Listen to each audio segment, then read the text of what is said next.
Thanks, Minister, for coming in on this adjournment debate.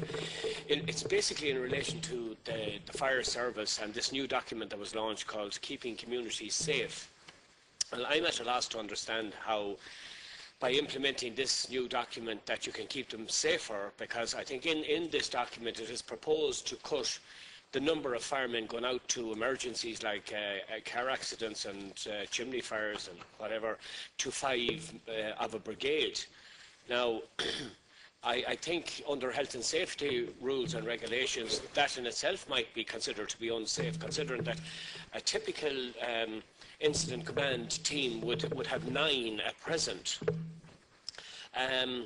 The other thing is, in relation to it, I mean, I have called on numerous occasions for a national fire and ambulance service, and I mean, I think that it would have the blessing of all ministers in the government, and certainly we had a recent incident in my own neck of the woods where, you know, where we're talking about shared services, and I suppose we need to find out, first of all, is shared services, is this just an aspiration on behalf of the government, or is it something, Minister, that is to be implemented in all cases? Because we, through the blessing of Minister Riley, Minister Hogan, and the Chief Fire Officer and the Chief Ambulance Officer for the Western region, agreed to co-locate an ambulance in a fire station in my own hometown of Ballahadreen. But yet, a civil servant blocked it. And yet, this is government policy to share services. So when you have the 2 ministers in favour of it, it defies logic. But what I'm looking for, Minister, is I'm looking for assurances that basically nothing in this document is going to be implemented that's going to put the lives of firefighters or the general public at risk. And I know that you know, when you're asked to save money, you're asking people, probably in management circles on all occasions, how you'd go about saving money. Now, in the case of Ireland, we have 30 chief fire officers and about 350 assistant chief fire officers and hundreds of support staff. While in the north of Ireland, Minister, we have 1 chief fire officer and 2 assistants and only a dozen of administrative support staff. So, I mean, if you want to save money in the fire service, that's where you look.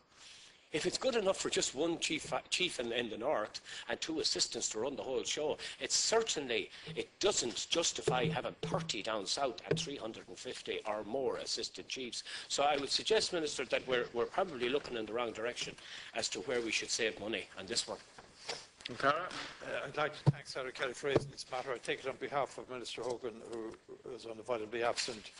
Minister Hogan recently adopted and published Keeping Communities Safe, which is the national policy for fire services and fire safety. It's the blueprint for change which will align fire services and fire safety. The KCP, as they call it, Keeping Communities Safe policy, was prepared by the Department's National Director for Fire and Emergency Management in a collaborative process which included the expert input of Chief Fire Officers and Fire Service personnel and an extensive round of consultation with stakeholders. The overarching objectives of the policy are to ensure as far as possible that our people and property are protected from fire and that our fire service personnel are as safe as possible when going about their work.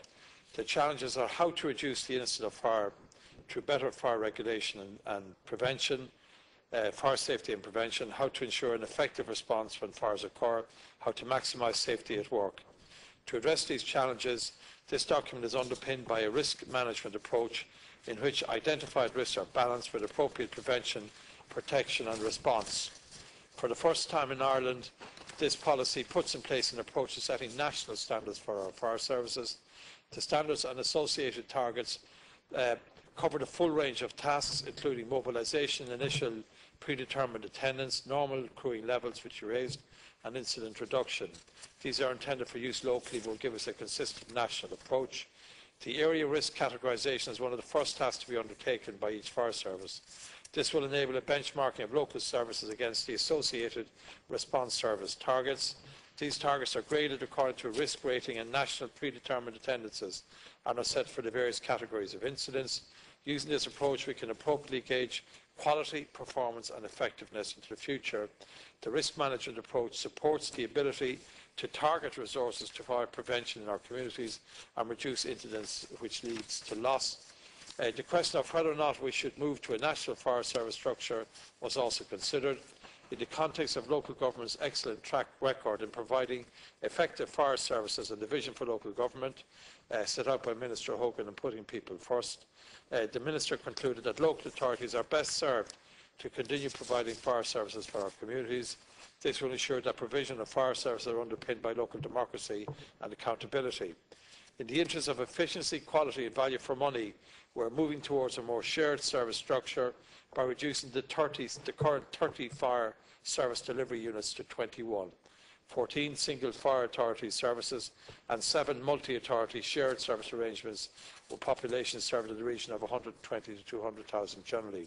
One of the 7 shared service delivery units is Roscommon, Sligo and Leitrim. The importance of safety for our 3,200 firefighters and officers cannot be overestimated.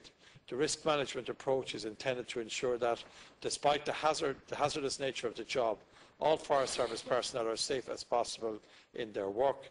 This policy prioritises the development of a safety management system which will complement other safety at work initiatives introduced into the fire services over the last decade or so, and also ongoing training programmes. In summary, we believe the policy will help make Ireland a safer place to live, work and visit.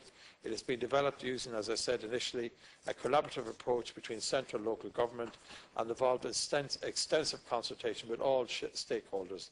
The same ethos and approach will be adopted as we now move to implementation. Question, Senator.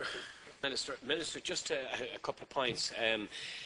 Reducing the number of firefighters that go out to fire calls from 9 down to 5 is not going to improve safety. And we had an incident of that about 2 years ago in Limerick, where one fire tender went out and a Garda and a fireman lost their lives on the road because the health and safety wasn't being complied with as a result.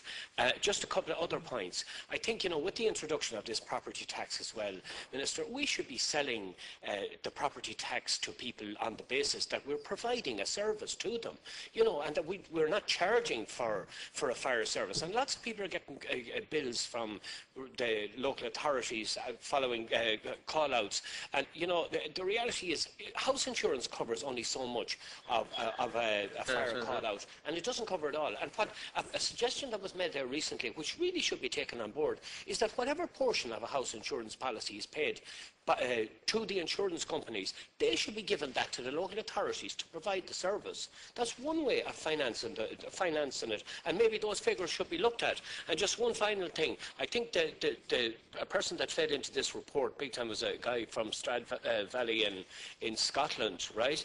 But the reality is, in Scotland, there's one fireman to every 500 of population. Senator, in Ireland, there's one to every speeches. 1,600. So these points have to be taken into account. Thanks, Minister. I thank Senator for his comments, and I'll bring it to the attention of the Minister concerned. I regret, as you do, the loss of anybody's life, and particularly the 2 people who died in servicing the fire and obviously the Gardaí.